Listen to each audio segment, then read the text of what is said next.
చంద్రబాబు నాయుడు గారి మీద కారుమూరి వెంకటరెడ్డి అధికార ప్రతినిధిగా మొన్ననే అతన్ని అరెస్ట్ చేయడం, తర్వాత తీసుకొచ్చాక మ్యాజిస్ట్రేట్ ఆయన్ని బెయిల్ ఇచ్చేసి పంపించేసేయమని చెప్పడం అది జరిగింది. ఆ రోజున అరెస్ట్ విధానంలో తప్పని చెప్పేసి తను కొంత దూకుడుగా ఓ స్టేట్మెంట్ ఇచ్చుకొచ్చారు. సీఎం చంద్రబాబు వైకుంఠ ఏకాదశి రోజున 30/12/25 శంషాబాద్ ఎయిర్పోర్ట్లో ఉదయం 10:28 గంటలకు VJT 101 అనే స్పెషల్ ఫ్లైట్లో బాలి వెళ్ళాడని తెలుస్తుంది. కానీ ఎల్లో మీడియా మాత్రం లండన్ వెళ్ళాడని ప్రచారం చేస్తుంది. మంత్రి నారా లోకేష్ క్యాబినెట్ మీటింగ్ కూడా వదిలేసి గత నెల 28న శంషాబాద్ ఎయిర్పోర్ట్ నుండి కేద్వే పసిఫిక్ ఎయిర్లైన్స్ లో హాంకాంగ్కి వెళ్ళాడని తెలుస్తోంది అని చెప్పుకొచ్చారు. గత ఏడాది చంద్రబాబు సీఎంగా బాధ్యతలు స్వీకరించిన తర్వాత ఇప్పటికే Dubai, Abu Dhabi, London, Davos, Europe, Singapore పర్యటనకు వెళ్ళొచ్చారు.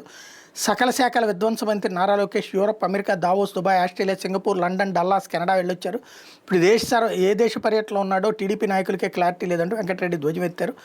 అంతవరకు బాగానే ఉంది, కానీ అనవసరమైనది అదేది ఆ ఫోటో కనిపించుటలేదు లాంటి ఫోటోలని చూపించడం, ఆ పోస్టర్లను చూపించడం మాత్రం కరెక్ట్ కాదు.